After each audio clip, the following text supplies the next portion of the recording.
Hello, everybody, and welcome. Welcome to everyone. Good morning, afternoon, evening, no matter where you are in the world. I hope that you're all enjoying what you've been able to participate in live so far with the World Congress on Genetic Counselling. If you've missed anything so far, don't panic. All of our sessions are going to be, or they are now available, in fact, in the on-demand section of the portal for the conference, which is lovely. So it's my pleasure to introduce session 3 today, which is one that I'm particularly excited about. It's about researching the boundaries of genetic counselling.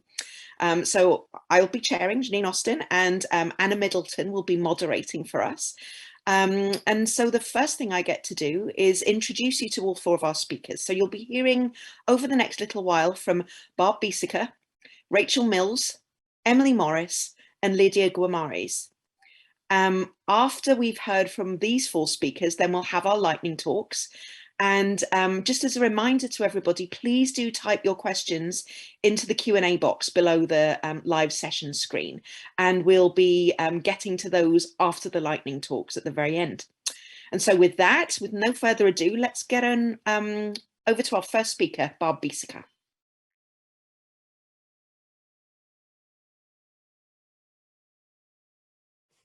All right, thank you very much to the planners of the Third World Congress in Genetic Counselling for inviting me to give a talk this year. I'm very excited to be here. I wish I was there in person. The Zoom calls are getting a bit old, but I will do my best to get across some of the ideas, and I hope it stimulates some interesting thought and conversation among my colleagues. Titled my talk is The Asset of Technologies to Genetic Counselling. So you can impugn from that what the theme is that I'm going to emphasize going forward. So many of you in this audience know the Nsgc definition of genetic counseling, which includes 3 fundamental contributions to our work: interpreting family history or genomic information for our patients, educating them about what it means for their family and for their own health risk, and importantly, counseling to help them make informed choices, adapt to the risk, and actually have better well-being. And I have, for much of my career, been promoting the counseling aspects of genetic counseling, which may make this talk feel a bit ironic, but I hope by the end I'll convince you otherwise. So the breadth of genetic counseling has expanded tremendously recently. Genetic counselors work with patients who are at very high risk in selective circumstances and at baseline risk because genomics is now integrating itself more fully into medicine. Genetic counselors work in laboratory settings where they may have less direct patient care, but have a lot more direct involvement in test interpretation and explaining test results to providers who may return those results. Counselors also return life-altering results. We've probably always done that, but it seems that there's more opportunity for that to happen these days, again, reminding us of the importance of the counseling skills that we learn and that we have to offer to our patients. Increasingly, we're also researchers. We're conducting studies to gather evidence on whether or not our work is actually effective in the ways that we hope that it will be. And this, I think, is helping to advance the profession in remarkable ways. In the United States, genetic counselors still often are the ones who return results to patients. That's a pretty high standard, but is one that has been relatively well maintained. But this is a very resource-intensive practice. As of April of 2021, there were 5,600 board-certified genetic counselors in the US. By the time you listen to this talk, there will be well over 6,000. The Bureau of Labor and Statistics in 2020 reported a 21% expected growth rate and the need for additional programs. Currently, we have 50 accredited master's programs in the US, and 16 of them are new. You can imagine the upheaval of introducing 16 new programs, all of which needed clinical training sites so that their graduates would qualify to sit for their boards. In the US, overall, the profession has grown by more than 100% in the last 10 years, which is truly remarkable. Because there are not enough genetic counselors, this notion of genetic counseling assistants or genetic counseling extenders has proliferated. And these are generally college graduates who are very interested in applying for graduate school in genetic counseling, but want a more hands-on experience so that they better understand what genetic counseling entails, both for writing their applications and for reassuring themselves that this is a career that they're interested in pursuing. And this has significantly changed the role of genetic counselors in a number of settings, because genetic counseling extenders are trained to take family history, to do administrative work, to manage medical records, to write letters back to patients, so that genetic counselors are much more often practicing at the top of their scope, rather than being mired in these administrative tasks, which have gotten to be quite problematic in the United States. And I would suggest that, like genetic counseling assistants and extenders, technology advancements can offer additional resources to continue this trend of helping genetic counselors practice at the top of their scope. There are more jobs than counselors seeking jobs in the United States, and it's very exciting when you look at what these job descriptions are. Opportunities include research. In the laboratory, genetic counselors are often in management positions. They have extended clinical responsibilities, academic positions, and breadth in the direct patient care. There are many specialty settings now where genetic counselors independently counsel patients without the presence of physicians. I know this is not true around the world, but this is a privilege that we've seen grown in recent years. So while genetic counselors are experiencing these increasing demands that I've mentioned earlier, such as administrative duties, consent, test ordering, etc., they found themselves with less time to spend on their counseling. And thus, that's the advantage I just mentioned by having genetic counseling associates. So while in our annual survey, the US genetic counselors indicate that they are largely satisfied with their work, the greater demands are accompanied by burnout. So people are enjoying their job, but it's a lot, and it's a lot to bear over time. And there are individuals in our profession conducting studies to help figure out both what's leading to that burnout and what some of the resolutions may be. In parallel to all these changes in genetic counseling, which are happening rapidly, genomic medicine is advancing rapidly as well in the US. And this was propagated largely because the Center for Disease Control last year declared testing for hereditary breast and ovarian cancer, Lynch syndrome, and familial hypercholesterolemia as tier 1 tests. This is their designation, which means that they've found this testing to meet the standards for population screening. This is an extremely unusual thing to happen in the United States. The CDC estimates that nearly 2 million Americans have a pathogenic variant that causes one of these hereditary conditions, and that most are unaware of their status or the potential to take actions to mitigate those negative outcomes. So the American College of Medical Genetics and the National Academy of Medicine in the United States endorsed the CDC's designation of tier 1 testing. Again, an extraordinarily rare event in the United States. Because we don't have nationalized medicine, we have little coordination among our organizing and institutional groups in medicine. So this has remarkably pushed things forward. Other than newborn screening, which is run state by state, there's no other genomic population screening program that exists in the United States. So I'm going to go over what I think we need to overcome in order to realize genomic medicine in the United States. I've already tried to make the argument that there's a limited genetic counseling workforce, and that it's very labor intensive to uphold informed choice for genomic testing. So if we think about population screening, these are not people at increased risk. They haven't lived with affected relatives. However, they're also naive about what they're getting into and may or may not want the information that we're offering them. So the informed choice component is really critical. Our general healthcare providers, or what we might call our primary care providers, feel ill-prepared to add genomics to their practices. Most of those studies are a bit dated right now, but in the early days of the genome mapping and the predictions that genomic medicine was on its way, primary care providers offered the response that they only have an average of 7 minutes with each of their patients, which is very limited, and they can't add additional work to their practice. They also state that they remember taking one course in medical school on genetics, which wasn't even genomics when they trained, and so they feel like they're not equipped to interpret test results for their patients.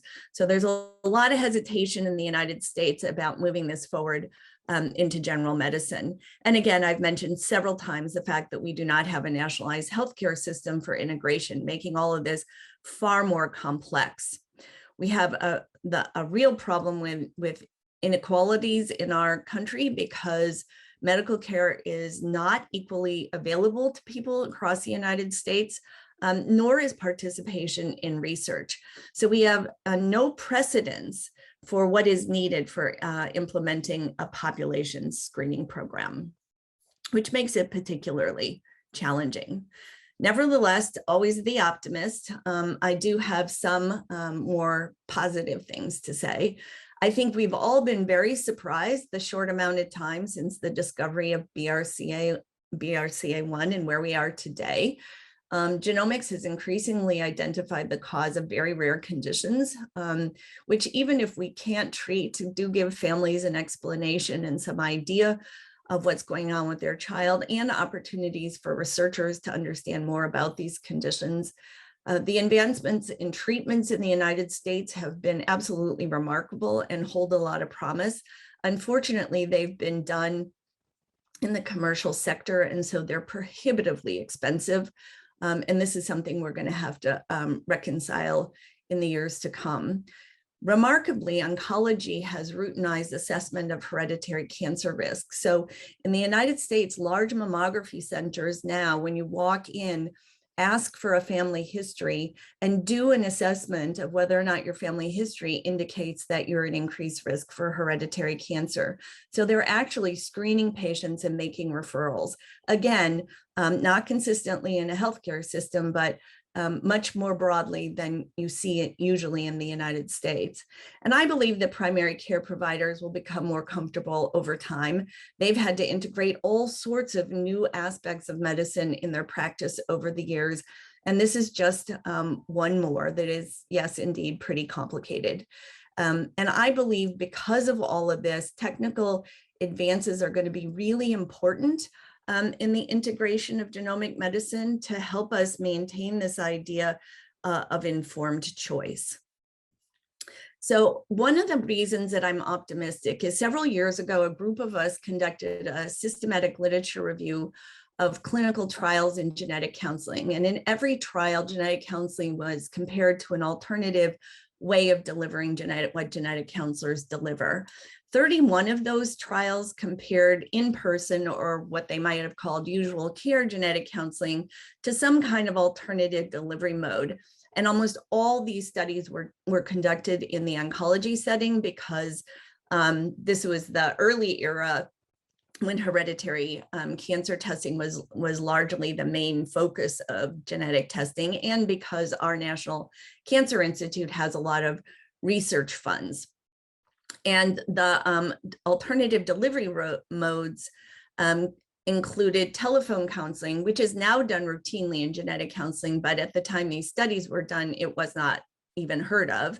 And computer assisted, I called it that because back then that's what we called it, delivery of information. And again, that wasn't happening at all anywhere when these studies were done. Some of the alternative models were as simple as a very well evidence-based brochure, but most of them were telephone or computer assisted interventions. The outcomes across these trials were sufficient relevant knowledge. So did people learn things they needed to learn to make the decisions, and their psychological well-being. And this was characterized by distress and satisfaction, occasionally by depressive symptoms, which you really wouldn't expect to see in these kind of studies, but were found not to be elevated as well. And in every single one of these 31 trials, the alternative delivery mode was found to be non-inferior or equivalent to usual care in every study. So not just about what the patients learned, but also about how they were feeling about the way that they learned it. And this is really heartening. Again, it doesn't mean that genetic counselors aren't needed, but it means that there are opportunities here where we could be practicing at the top of our scope, and their alternative delivery modes via technology might be permissible, particularly in lower risk circumstances. So that systematic review motivated us to design a trial comparing a web-based platform to in-person genetic counseling for return of carrier results in an exome sequencing study. So we designed a trial asking the question of whether the web-based platform was non-inferior to in-person counseling.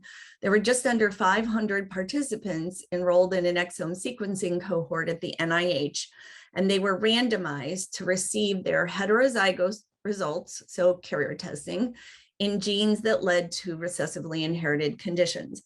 And just to be very clear, our cohort is of higher age, and so their children were adult age, not youngsters, and some of them had grandchildren.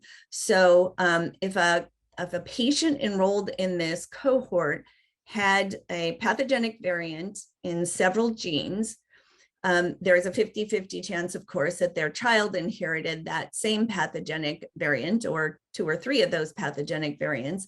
And then the only way a grandchild would be affected is if their partner happened to have a pathogenic variant. I know you know autosomal recessive inheritance, but just to be clear, in one of their same genes, that puts the child at 25% risk. So my point is, this was a very safe study.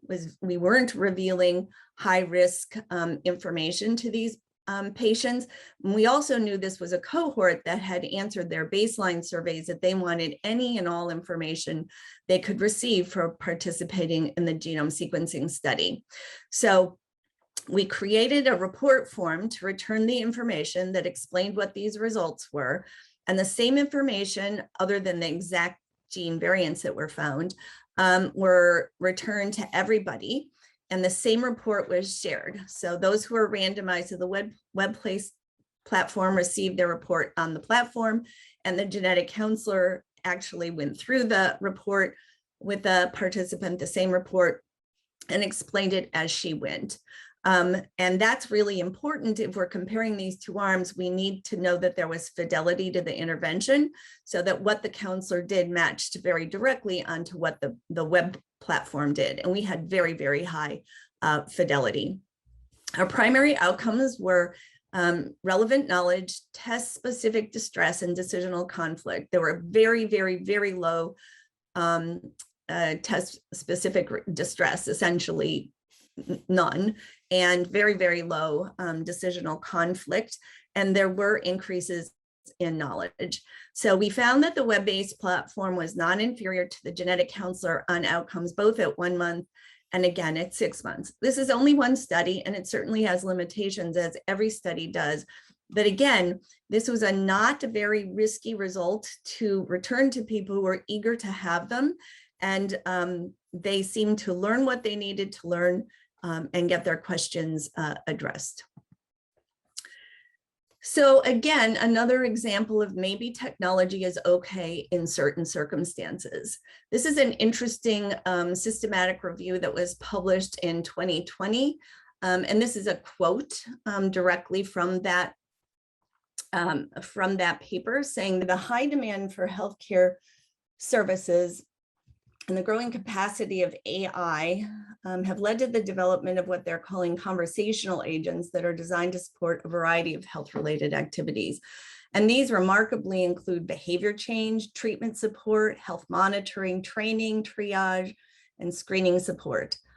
Automation of these tasks could free clinicians to focus on more complex work and increase the accessibility to healthcare services for the public. An overarching assessment of the acceptability, usability, and effectiveness of these agents in healthcare is needed to collate the evidence so that future development can target areas for improvement and potential for sustainable adoption. So this is a remarkably positive endorsement of what conversational agents might offer with appropriate evidence. Similarly, there are parallel studies going on in genomics on the use of chatbots, and these could also be called conversational agents. These studies have showed effective delivery of information from chatbots. Most remarkably, the first study that's at the bottom of this page that came out was about acceptability of chatbots for patients. And one of the remarkable findings that I always think about is that patients admitted that they were far less embarrassed to ask questions of the chatbot than they were of a genetic counselor. Even things, very unimportant things like how much does it cost and is my insurance going to pay for this and how will my doctor get my report? They preferred asking that of a chatbot to a genetic counselor. Nonetheless, you hear a lot of chatter among genetic counselors about chatbots. They're really concerned about them. What if the information is too high literacy? What if the user skips over essential information for making an informed choice? What if the user has residual questions? And importantly, I'm hearing often, are chatbots going to replace genetic counselors? There are legitimately many counselors who are concerned about this. Now, ironically, the literacy level in chatbots is tested with end users, and end users in some cases can be thousands of people. So if things are high literacy and the chatbots can assess that by giving people questions they have to answer in order to move on to additional information and reinforcing information and using diagrams. Similarly, if they skip over information, the chatbot knows that and can circle them back to information that they need to respond to in order to demonstrate their learning. So there's always a lot of checks and balances about assimilated information that chatbots do that frankly hasn't been shown in genetic counseling research. And there are thousands and thousands of programmed questions in these chatbots because they retain the ones that their users use. The big question, are chatbots going to replace genetic counselors? Is a harder one that nobody can answer, but I would say they're going to augment the work we do, not replace us, because they do not offer counseling. They offer information. So population-based genomic screening is rapidly advancing from promise to reality. The success of population screening requires novel, streamlined, less resource-intensive services that are as effective in offering genomic testing to a diverse patient base. This is a big deal in the United States. We do not have a way to reach diverse patients regularly in our country. Primary care practitioners who are prepared to care for those at elevated risk. So we have to educate those providers so that when we find positive results, they know how to help refer them for appropriate services. Most urgently, we need evidence that supports the workable solutions that can address the critical issue of how to provide robust and scalable genetic counseling around predictive genomics in routine clinical care.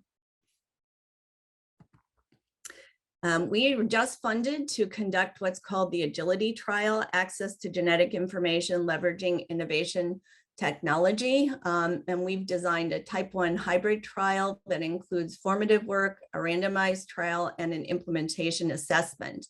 We're first going to validate an existing clinical chatbot that uses machine learning to provide tailored counseling to primary care patients about CDC Tier 1 testing.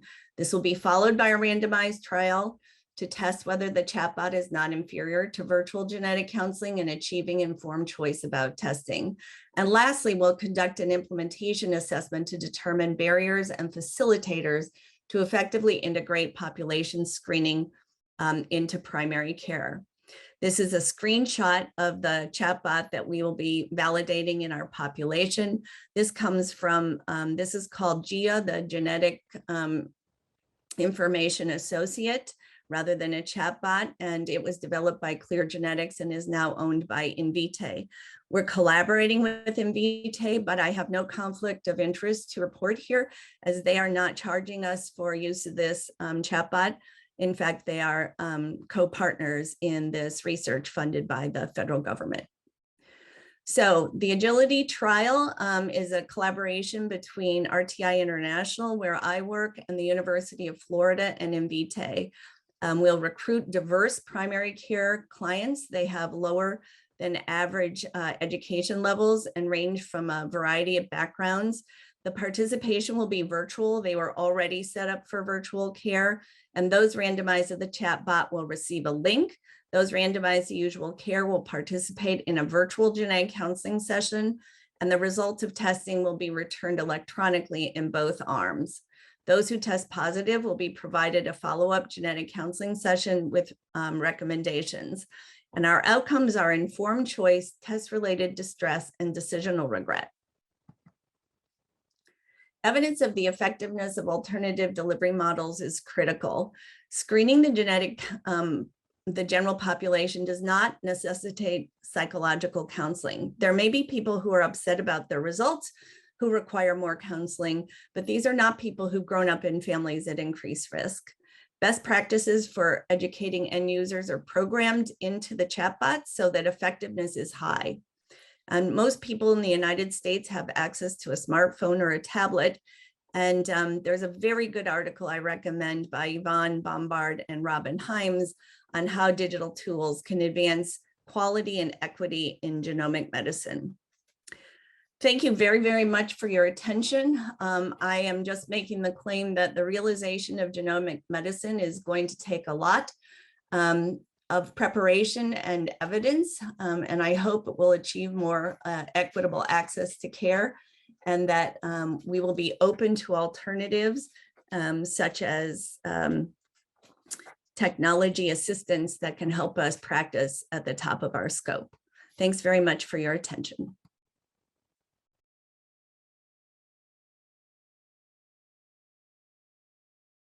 Hi, my name is Rachel Mills, and today I'll be discussing the creation of a community of practice for genetic counselors with doctoral degrees.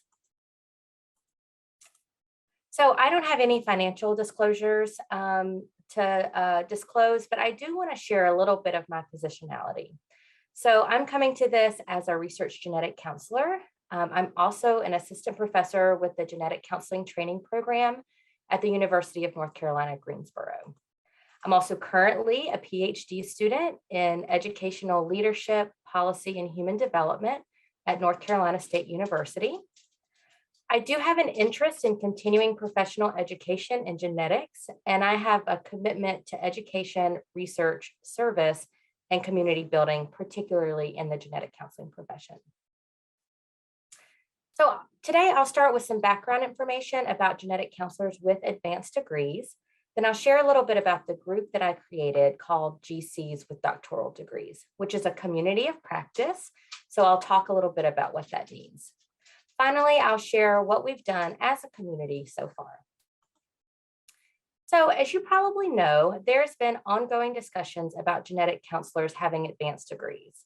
For over 30 years, people have been debating the merits of doctoral degrees for genetic counselors.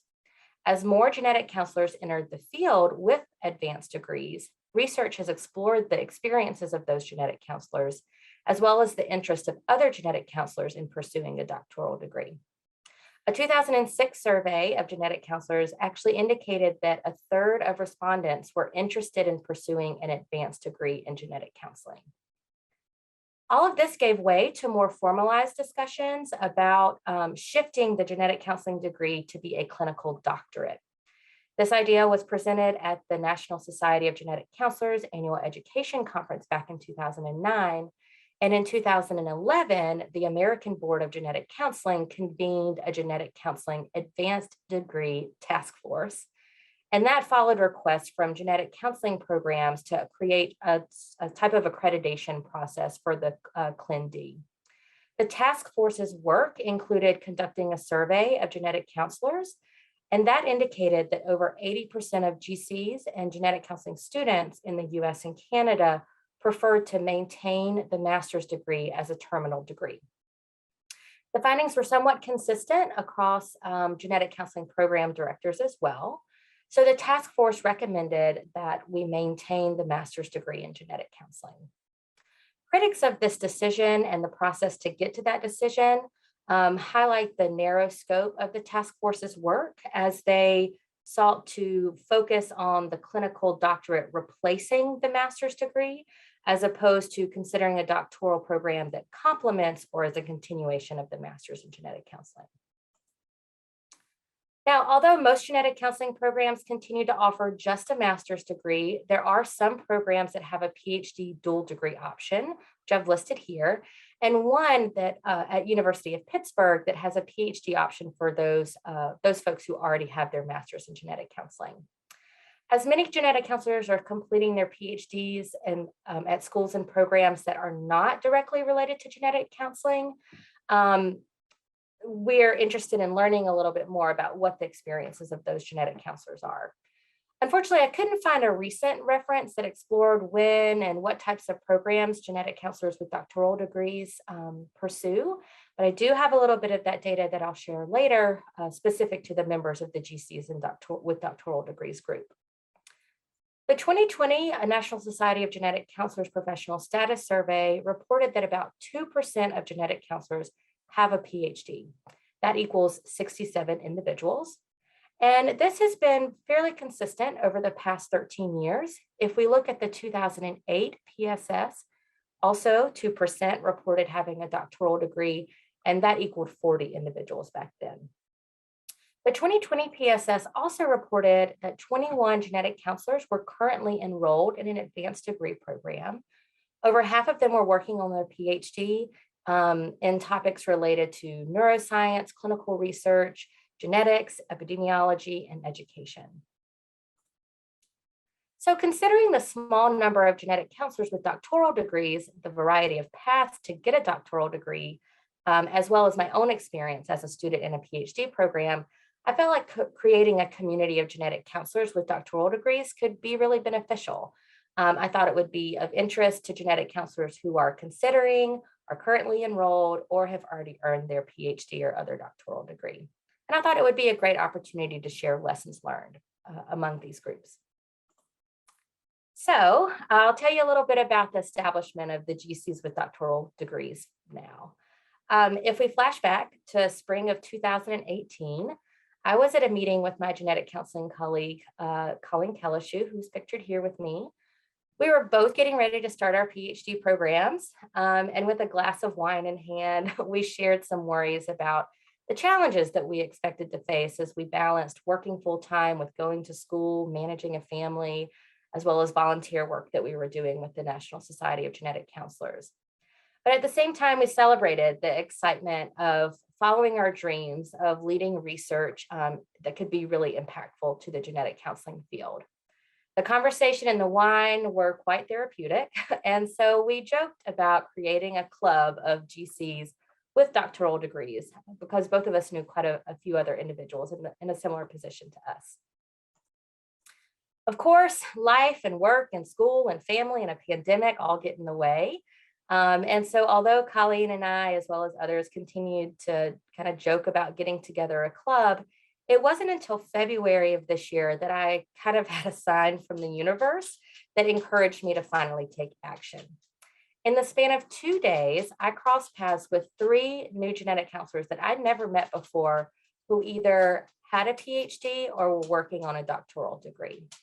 This sign, along with the desire for more community following, no interaction with folks for a year because of COVID, really prompted me to take steps to organize genetic counselors into a group of folks with doctoral degrees. So, like a good millennial, I took to Twitter and shared this idea. These 2 tweets had over 800 engagements based on Twitter metrics, and 69 individuals completed the survey that is linked in the second tweet here. I'll share a little bit about those survey results now. So all 69 respondents were interested in joining a group of GCs with doctoral degrees. I asked them where they were in their process. 23 had completed their doctoral degrees. 22 of those had a PhD, one with an MD as well, and one had an EDD. 27 folks reported being enrolled in a program. That's as of February 2021 when the survey was posted. 25 of those were enrolled in a PhD program and 2 are in an EDD program. And 19 respondents indicated that they were considering applying for a doctoral program. When asked what they desired in such a group, most wanted community building and socialization, which again is not surprising considering the timing and everything we were dealing with COVID. Folks also were interested in mentorship, as well as resources and recommendations from folks that had already been through the process. They preferred that the group meet quarterly in a virtual format. They also wanted a listserv and one-on-one or small group meeting as options. So based on that feedback that was provided in the survey, I created a Google group in March of this year and invited the respondents from the survey. Others were also added by members who knew that they might be interested. And I posted a message to the National Society of Genetic Counselors listserv to invite other folks. The Google group has a listserv, and community members are invited to provide a brief introduction of themselves whenever they join, to share a little bit about their work, their degree, and what brought them to the group. So far, we've had 56 group members provide some sort of introduction to the listserv. Keep in mind that many of these were also respondents to the survey data that I shared earlier. I did a little bit of a qualitative analysis to pull out some of this data. With the introductions, individuals were able to share a little bit more nuance about their experiences pursuing a doctoral degree. For example, with this data set, we can differentiate between individuals who completed their doctorate before a genetic counseling program, of which there were 7, and those who completed it after doing their genetic counseling program, of which there were 15. We still have over a third who are currently enrolled, but a few individuals who are considering applying introduced themselves. Some members also shared details about their current jobs. Not everyone provided this information, and some people have mixed positions. So these numbers are not going to total 56. Interestingly, only 2 of the 23 members who are currently enrolled in a doctorate program specify that they are full-time students, which indicates that most genetic counselors that are in a doctoral program are still working full or part-time. As with the survey data, the introductions indicated that the majority of group members are working on or interested in a PhD. And the types of programs that folks were enrolled in or studied in were varied. Most reported degrees in genetics of some sort. The ones listed here are ordered by the response rate. So you see most people reporting a PhD or degree in genetics, human genetics, molecular genetics, all the way down to one person who said they studied biomedical engineering. I also considered just some general themes that kind of jumped out at me. One thing that was common among a few participants was that they actually were considering their doctoral degrees right after or even while they were in their genetic counseling program. Information that they learned in their doctoral degrees, they considered to be very complementary to what they learned in their genetic counseling training.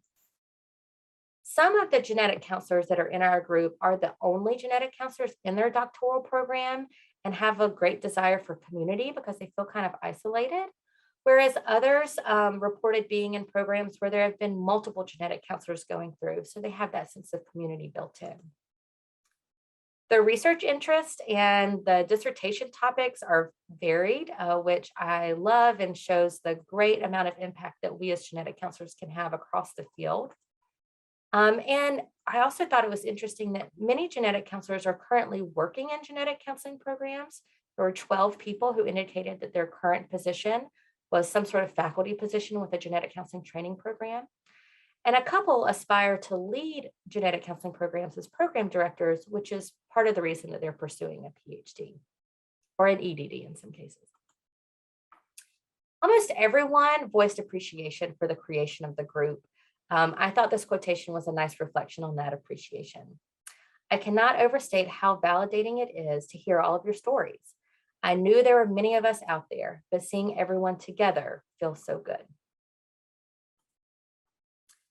So with the group established in March and members joining, unfortunately, life and work and school and family continued to happen. And so we didn't do much with the group for a few months after its creation. I honestly wasn't sure what to do with it. I had brought all these people together, but then I didn't know what to do after that.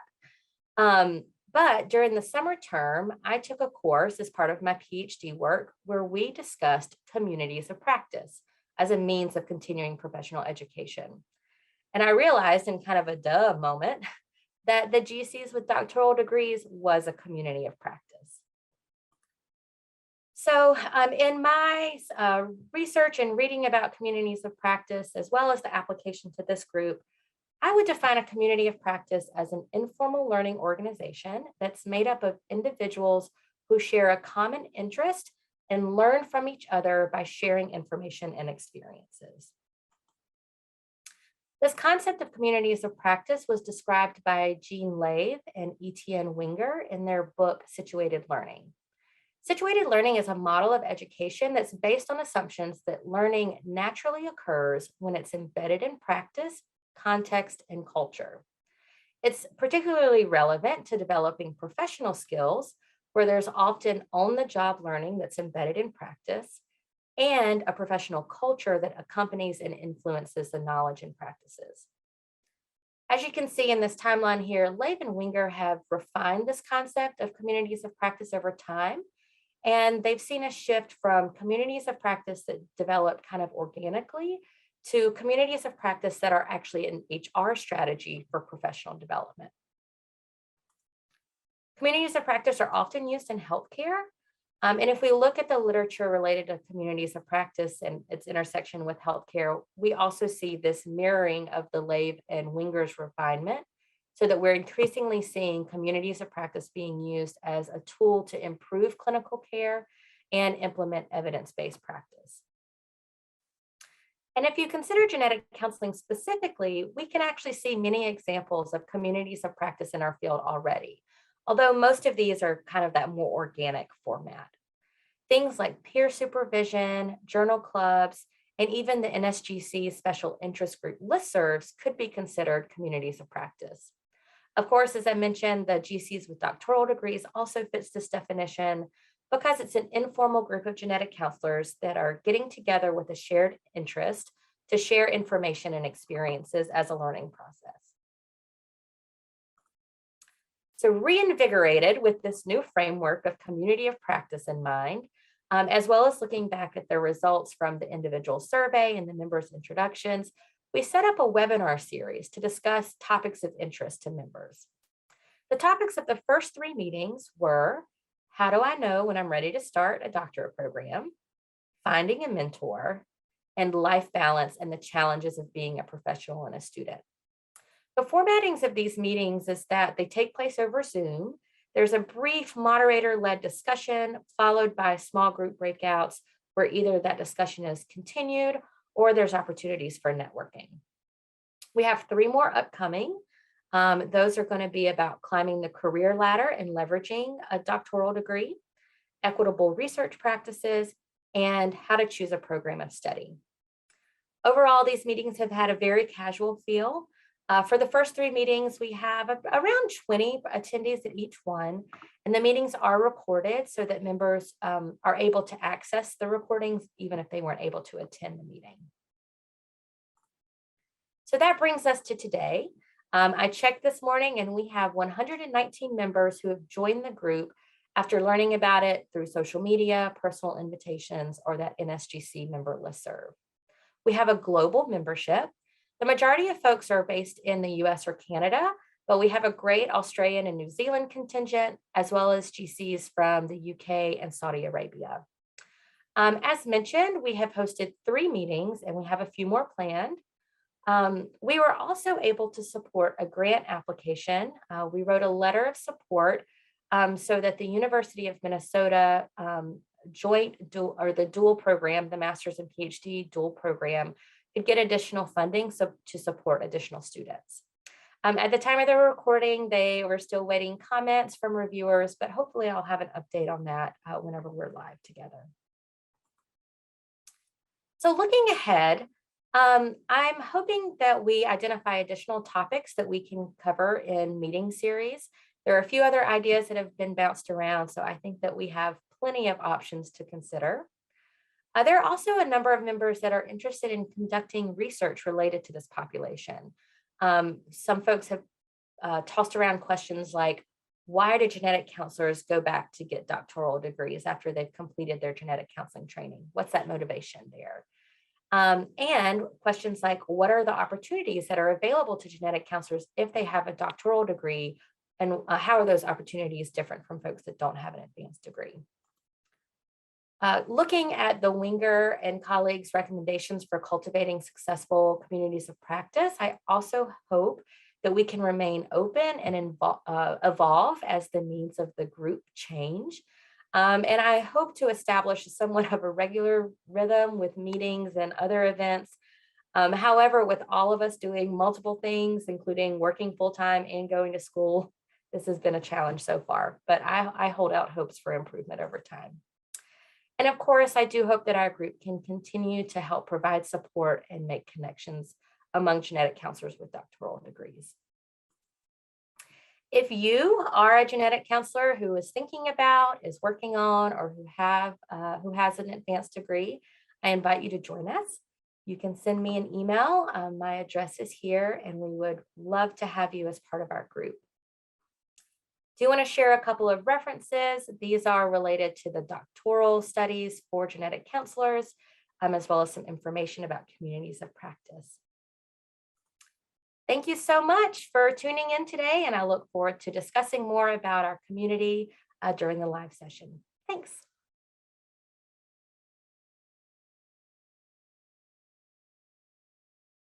Thank you, everyone, for listening to my talk today. I am Emily Morris, and I'm going to be talking to you about a study that we did that found that psychiatric genetic counseling is associated with a decrease in psychiatric hospitalization. And so psychiatric genetic counseling is a growing subspecialty within genetic counseling. Our team here established the first specialist psychiatric genetic counseling clinic called the ADAPT Clinic in 2012 here in British Columbia, Canada.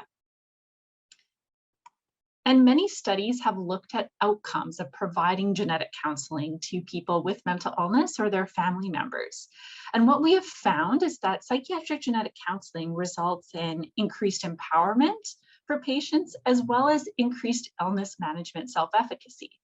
So after genetic counseling, patients are feeling more empowered and more equipped to manage their mental health. And so we started wondering what the downstream impacts of this are. If patients are more empowered and feel better about managing their mental health, does this mean that they have improved mental health or perhaps even reduced psychiatric hospitalizations? And we have some evidence of this from some of our qualitative work. So this patient says, I think genetic counseling has helped to reduce my hospitalizations. For the most part, I've stayed out of the hospital. I've been to the hospital a couple times since genetic counseling, but in the past, I would have been in the hospital for months at a time. Now I'm only in the hospital. When I have been in the hospital, it's only for a couple of days. And so while we had qualitative and anecdotal evidence of this impact, there's no quantitative data that exists that demonstrates that psychiatric genetic counseling influences mental health outcomes. And so that's really the purpose of this study, was to examine the relationship between psychiatric genetic counseling and the frequency of psychiatric hospitalization. And so we hypothesized that compared to the year prior to genetic counseling, in the year following, there would be a smaller number of individuals hospitalized, as well as the total number of hospitalizations would also be reduced. And to do this, we worked with Population Data BC, which is also called PopData BC. And this is a public health database for the province of British Columbia, and it essentially contains records of every time a patient encounters the public health care system. So every hospitalization, every doctor's visit is accounted for in this database, and researchers are able to request data from this database. And so we requested data relating to psychiatric hospitalizations for patients who had received psychiatric genetic counseling between May 2010 and December 2016 for their personal history of mental illness, that were 18 years of age or older and were an outpatient at the time of receiving their genetic counseling. And for our analysis, for the first part, for looking at the number of individuals hospitalized compared to the year before and year after genetic counseling, we did a McNemar test to compare the proportion of individuals. And for looking at the total number of hospitalizations, we did a negative binomial regression to model the number of hospitalizations before and after genetic counseling. And so in terms of our results, we ended up with 387 patients that fit our criteria and for whom we were able to get records on.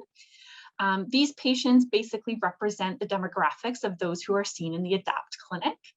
And so it's mostly women, about 70% women compared to 30% men. And psychiatric diagnoses range from depression, anxiety, bipolar disorder, schizophrenia, substance use disorder. And so in terms of our results, looking at the first part of our hypothesis, the number of individuals hospitalized, we found that in the year before genetic counseling, about 10% of patients were hospitalized, but in the year after, 6% of patients were hospitalized. So there was a reduction, and this was actually statistically significant. And then for the second part of our hypothesis, when we looked at the total hospitalizations, we also found that patients had fewer hospitalizations in the year following genetic counseling. In the year before, there were 71 total hospitalizations compared to only 42 hospitalizations in the year after. And so we wanted to start looking at this from a health economics impact perspective. And when looking at the health economic impact of hospitalizations, it's actually the number of days in hospital that really matter. And so when we looked at the year before genetic counseling, those 71 hospitalizations actually represented 1,085 days that patients spent in hospital. And we multiplied this by a number that is based on an estimate from a health economist on the cost per day of a hospitalization. And so that's about $1,596. So totally those 1,085 days in hospital cost the healthcare system about $1.7 million. But when we looked at the year after genetic counseling, those 42 hospitalizations represent about 669 days in hospital. And we multiplied that by the same cost per day of $1,596. And so in the year after genetic counseling, that's costing the healthcare system about $1,067,000. And so the cost savings after genetic counseling is about $664,000. We also wanted to look at this from the perspective, though, of taking into account the genetic counselor's salary, as well as looking at it in terms of a year of a genetic counselor working, because our data up until this point represents data accumulated over many years. So we kind of came up with a hypothetical situation of if there was a full-time genetic counselor seeing 5 patients per week, that would be 260 patients per year. And because we knew about the cost savings from our population in this study, which was 387 patients, we were able to then estimate what the cost savings would be for 260 patients, which is about $445,000. But then we subtracted from that the cost of a genetic counselor's salary plus benefits, which is about $100,000 Canadian, which ultimately results in a total healthcare cost savings of $345,264 per year. And so we know that hospitalizations are extremely costly to the healthcare system. And it seems that from our data that providing genetic counseling reduces the number of hospitalizations, which is fantastic for the patient, but also ends up resulting in healthcare savings for the publicly funded healthcare system here in BC and in Canada. And so the next steps in this study is to do a matched control study to compare the hospitalizations in our cohort of individuals who have had genetic counseling to an otherwise similar cohort who has not had genetic counseling. And we hope that we would be able to solidify our findings by having this control group to strengthen the way that we're looking at this data. And so I also wanted to just thank the fantastic team that worked with me on this study, the Translational Psychiatric Genetics group pictured here, as well as Dr. Ariane Albert, who helped with the statistical analysis for this study.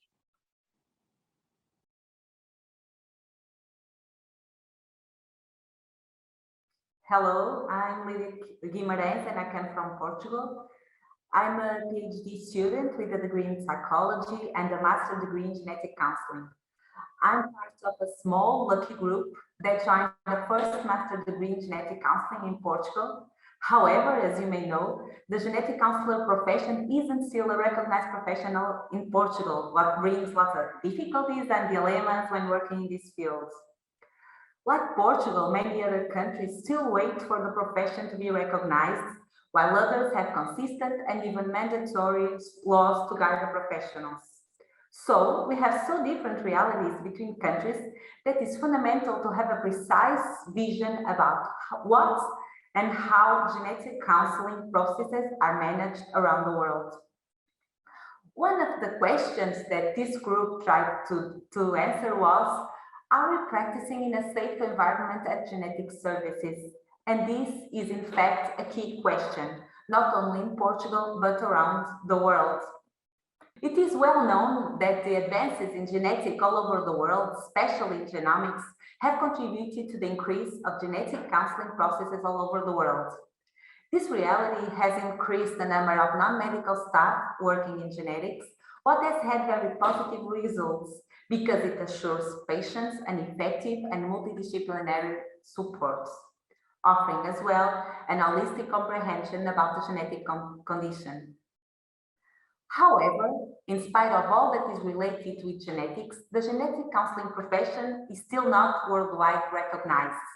For instance, in Portugal, we have genetic counselors, but we don't have any regulation at all. Genetic counselor roles, skills, obligations differ across Europe and across the world. Additionally, the factors associated with an effective genetic counseling services are still understudied, as well as the best instruments to measure effectiveness and success in genetic counseling. One of the areas where there is insufficient empirical data to support quality standards and guidelines for practice is precisely the genetic counseling supervision area. We are all aware of the relevance of clinical supervision. We all know it focuses on technical and theoretical competencies of the genetic counseling, assuming the supervisor the role of a gatekeeper that regulates the profession. However, little we know about genetic counseling supervision.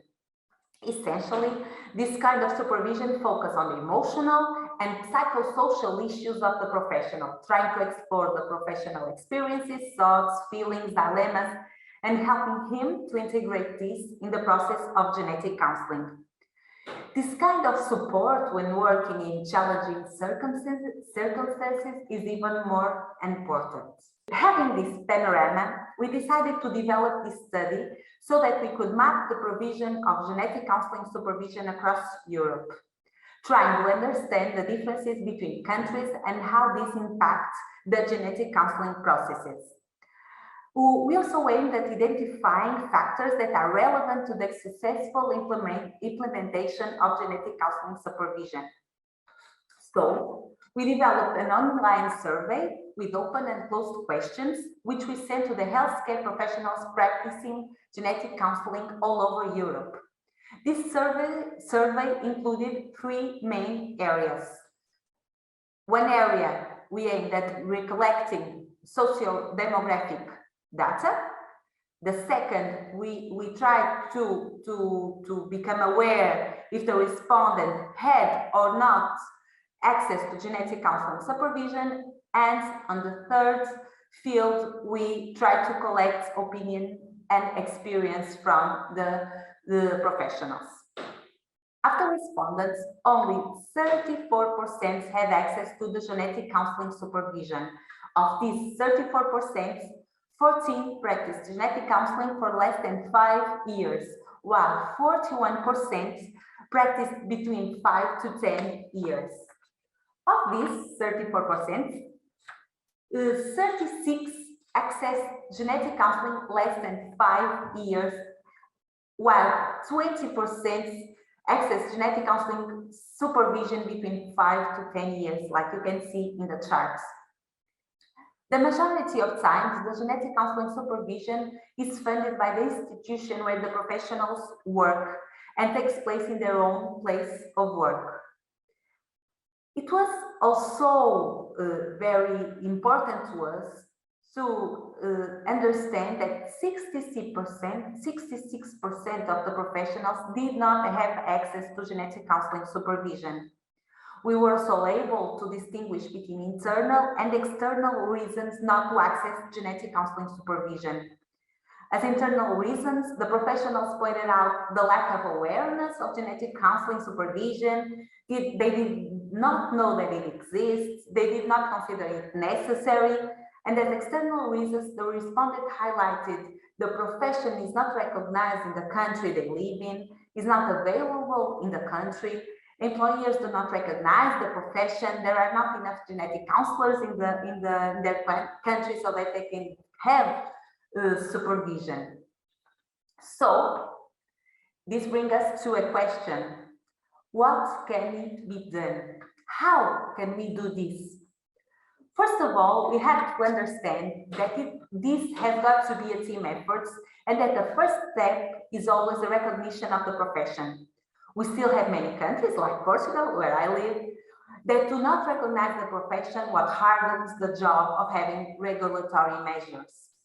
The second step has to come from the departments and hospitals that have to become aware of the profession, offering logistic support for the professionals. The professionals also need to get in touch with the benefits of the genetic counseling supervision, knowing what is all about and focusing on their own psychological and psychosocial aspects. Last but not the least, the scientific societies have the most challenging job. Last but not the least, the scientific societies have the most challenging job. They have to make aware governments and regulatory boards, departments and hospitals, and even professionals of the relevance of this area for the effectiveness and quality of the genetic counseling processes. It seems clear as an highlight that is essential for the professionals to have a place and time to reflect on their practice due to the specific characteristics of their job and making them self-aware of how they work as a professional. The European panorama differs from country to country, and we have the two extremes. Countries where it is mandatory, for instance, to have counseling supervision, and countries like Portugal, where the profession isn't still recognized. This reality demonstrates the relevance of having guidelines that work as references to guide the professionals and that helps them to assure the quality of the genetic counseling process. Last but not the least, we need evidence-based research. Evidence-based research is the key to develop genetic counseling supervision. We still lack studies in this area to help us to understand what it is done and what should be done. Thank you very much for your time and for your attention.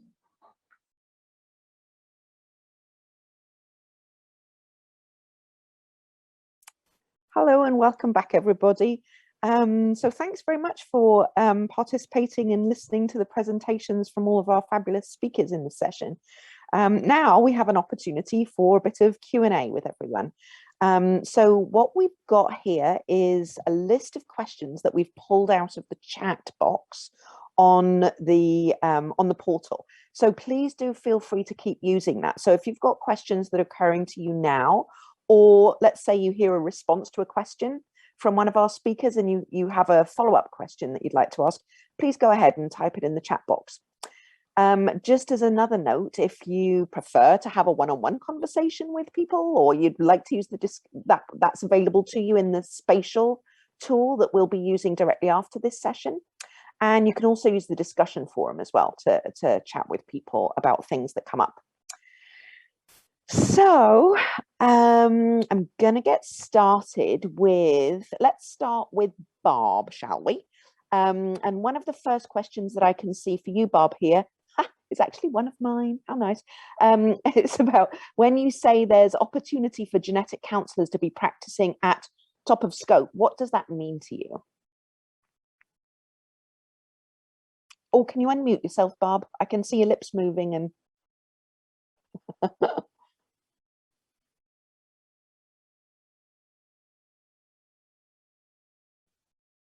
Thank you. got you. Yeah. So top of our scope has become a common phrase in the genetic counseling world, I guess, much of this year, maybe prior to that. And I've made my own decision what it means. I haven't consulted with anybody else, but to me it means genetic counselors spending time in direct patient care or whatever is the main focus of their job, where they're applying all of their expertise, and in particular, working with patients, being able to do the psychological counseling that's so important to our care, because genetic counselors in the US do a lot of administrative things. There's a lot of distractions from actually doing the work, as all medical services have gotten more administrative and more complicated. And so use of technology is something that can take care of some of the administrative stuff, can take care of gathering family history information, at least screening family history information, to allow us to spend more time face-to-face counseling patients. So that's what I mean by that. Sounds like a nirvana to me, quite frankly. Lovely, thanks very much. Yeah, and so if you've got anything, if that little snippet that Barb's just given you all triggers follow-up questions, use the chat box. It's a great opportunity. And then Rachel, I think we've got some questions for you right here too. One of them is about, are there many genetic counselors with PhDs outside of the US, and what do people do if they're interested in joining your group that you told us about? Yeah, so you're welcome to join the group. We welcome everybody that, even if you're just thinking about pursuing a doctoral degree and you're looking to learn a little bit more about that process, to learn from folks that have already gone through it, you can just send me an email. I dropped it I included it in my slides, but it's rachelmillscgc@gmail.com, and I'll add you to the group. I will say something that I've learned through bringing a variety of folks together. We do have genetic counselors in Australia and New Zealand and the UK and Saudi Arabia and US and Canada. And I've recognized that doctoral programs look a little bit different in every country. And so some of the information and the experiences may not be like definitively transferable among group members, but the support is there, and the more people that we have participating, the more likely it is that there might be a group member that has gone through the process in the country where you live. So yeah, everybody come join us. Thanks, Rachel. That's great. It occurs to me that I forgot to mention at the beginning of this Q&A session that you may have noticed that Emily Morris is not here. Sadly, she's got a thing that means that she can't be present today. So you have to imagine that I'm her stunt double, basically. So I'm going to be trying to answer any of the questions that are going to be directed towards Emily. But before we get to any of those, I'd like to pose a question for Lydia, actually, please. So people had questions about what the supervision looked like that you were talking about.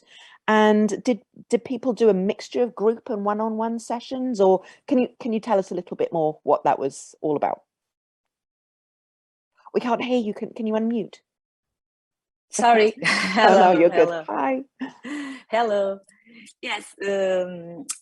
Genetics counseling supervision is about exploring the thoughts, feelings, all the psychosocial issues of the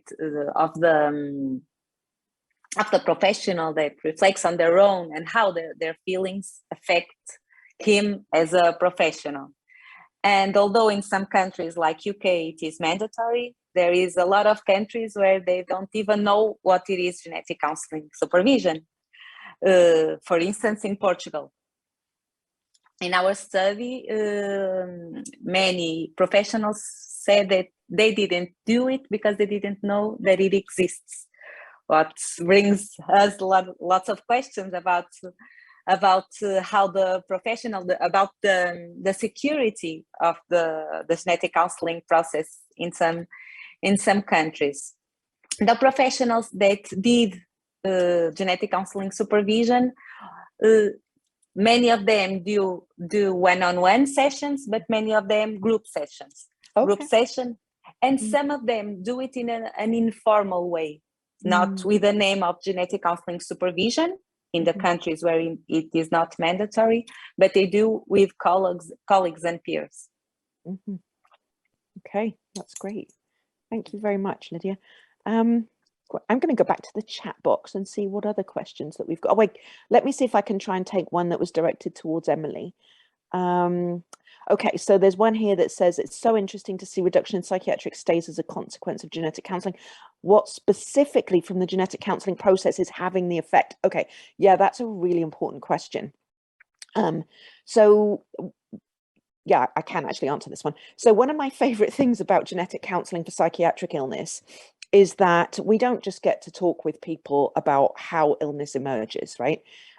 We do, of course, do that. We talk about how genes and environment contribute together. And we've got this little jar model that I know some of you will have seen, that sort of a full jar filled up with genetic and environmental factors represents somebody who's experiencing an active episode of illness.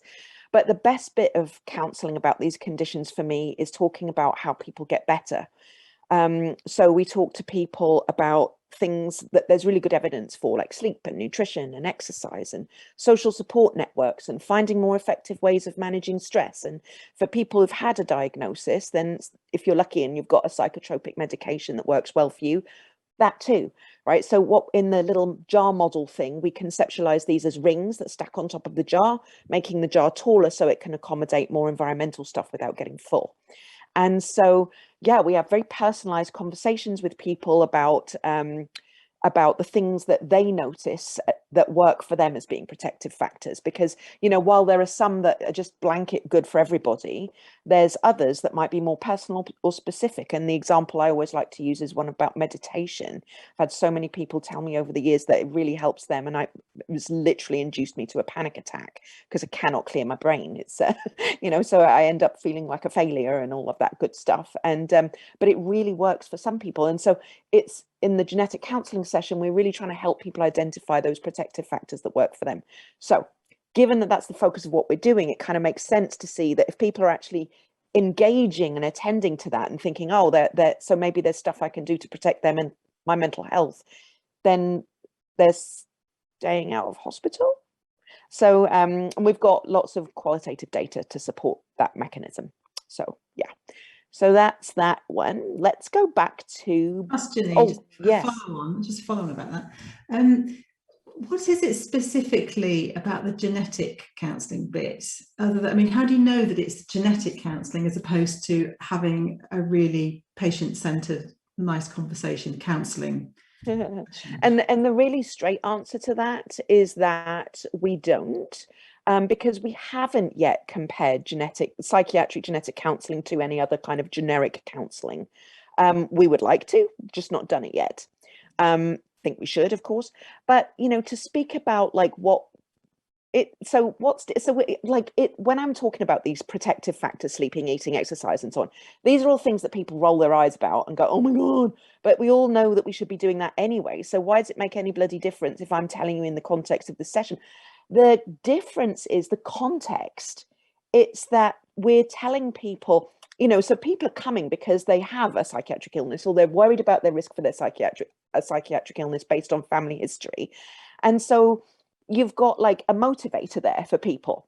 They want to have better mental health in the future, or they want to avoid, if they can, they want to exert some control over experiencing a first episode. And you're telling them, in detail what we know about how genes and environment contribute together. And if we accept that this is how it emerges, these are some things that you can do to reduce the chance of your jar filling up, right? So it's not just a random conversation about, hey, sleep better. It's like, hey, so have you noticed that your mood tends to be more uneven after periods where you've had less sleep? Yes, actually, it really does. I know it's really difficult to get good quality sleep, but and especially because your brain tends to do all that anxious, nasty stuff at nighttime. But if you notice that your sleep quality is affecting your mood, then maybe working with your doctor to find better ways to help you manage your sleep might be a way to maintain, more constant mood stability, for example. So do you know what I mean? It's not just an abstract conversation about good diet is important. It's sort of tying it to the why, that's salient and that matters for that person. That's why they're there, right? Does that help? Of course. Great. Okay. So then I'm going to go back to a question for Barb. It's about chatbots, Barb. In the UK, we aren't using chatbots directly yet, although they're being explored in industry. Can you recommend a chatbot company that's evaluating well with both patients and genetic counselors? So I have to confess that I have experience with one. So I don't know the range of options, but one of the most long-standing technologies in the US is called GIA, the Genetics Information Assistance. I get so used to saying GIA, I forget what it stands for. And in fact, that was developed by a small company called Clear Genetics, which was bought out by a testing laboratory called Invitae.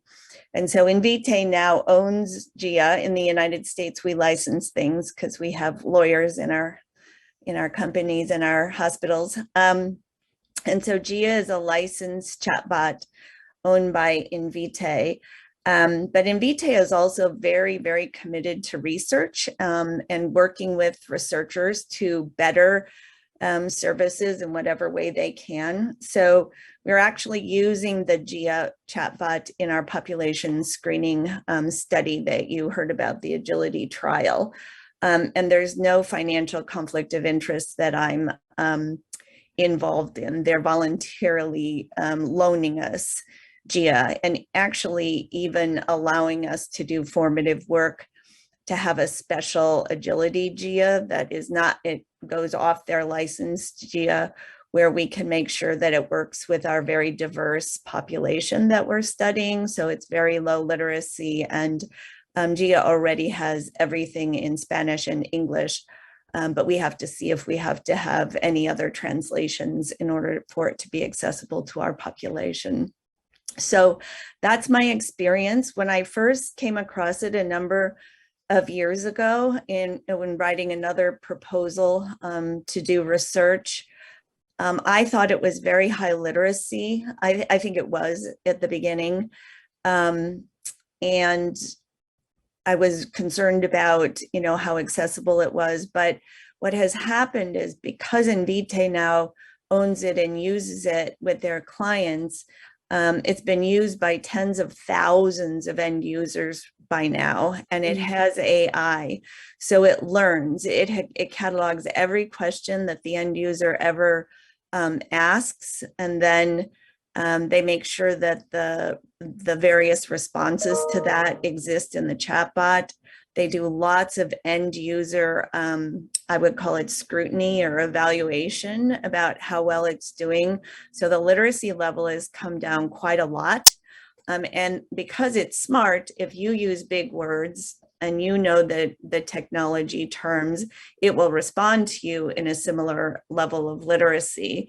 And if you're using simple words, it will respond to you in a simpler way. So it's really pretty amazing. The thing that chatbots do that genetic counselors sometimes forget to do is that they check for understanding. So if somebody responds to something and it doesn't seem quite right, the chatbot will come back and address the issue in a little bit different way and see how the end user responds. And sometimes they will overtly check for understanding if it's sort of piling up evidence is piling up that maybe the communication isn't successful. There are all sorts of ways we can do this as genetic counselors as well, but I think chatbots have been programmed to do that quite well. So anybody who knows me knows that I'm primarily focused on the psychological counseling, but I think if these tools can help us really effectively teach people the essential information they need for making decisions, that does free us up to do more than counseling. That's great, thank you. Another question for Rachel. Rachel, can you explain to us, please, the difference between a clinical doctorate and a PhD? Yeah, I think so. So if we think about a PhD, it tends to be really like research focused, theory focused, whereas a clinical doctorate is more focused on practice. So if we were to think about how these might look as a genetic counseling program, a PhD in genetic counseling might focus more on research methods, courses, having a dissertation, research project, and understanding some of the theories that drive the research and what we do in the field. Whereas a clinical doctorate is going to focus on practicing at the high level, like Barb was talking about earlier, using some of the higher level psychosocial skills or counseling skills, and really focusing more on the clinical practice aspect as opposed to research. Okay, so then just to be clear for people, because I think this was a source of quite some confusion, like back when the conversation was happening about clinical doctorates and PhDs. So what was decided then was that at the time there was all that surveying done in the genetic counselling community. It was that there was no support for a clinical doctorate. Is that correct? Right.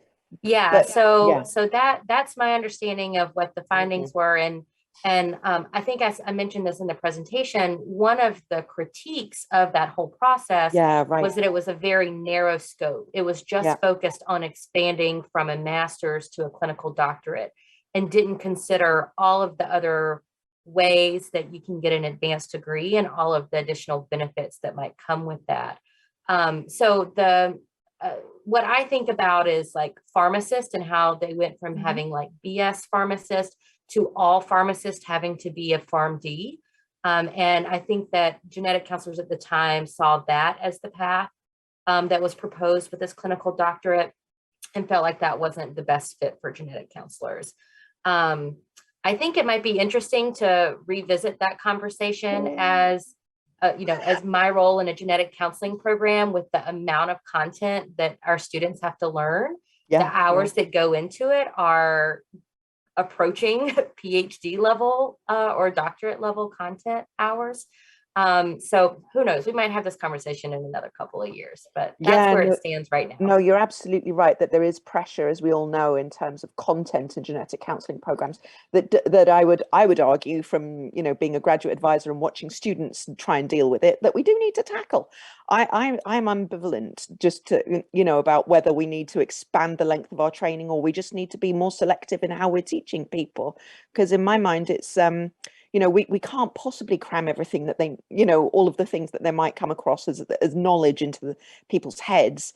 It's really what we're trying to do is teach critical thinking skills so that people can be continuous lifelong learners. And so I'm a bit like meh about that, but I think it's a fascinating question.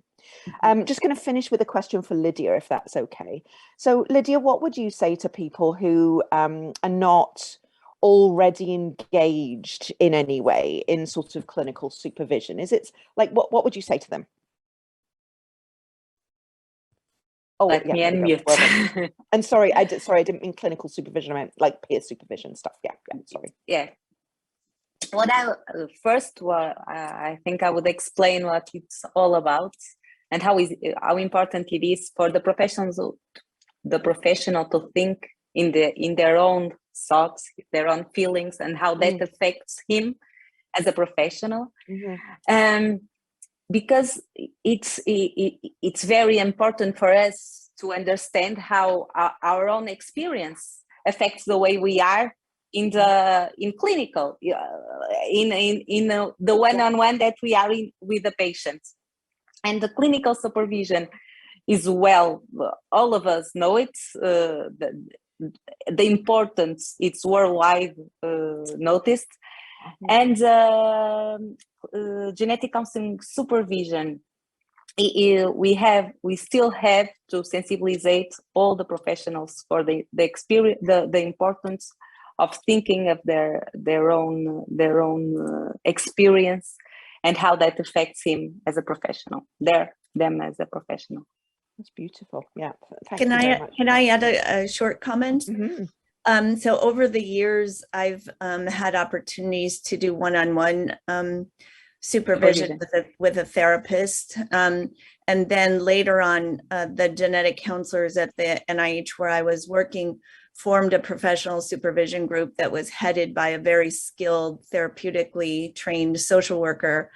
And I loved the second option more than the first, in particular, because even though the expert was running supervision and helping us think through things, you end up helping each other as peers based on your experiences and things.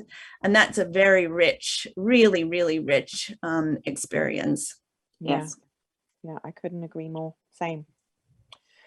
Lovely, great. Well, thank you. Talking of rich, I feel like this Q&A session was fairly rich, actually.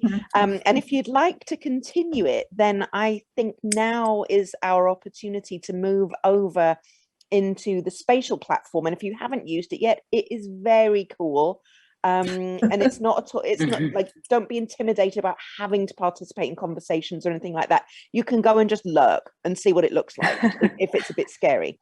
Okay, so do come join us in spatial, and there's no pressure, but you're there to have the opportunity to have conversations is available to you should you choose it. Yeah.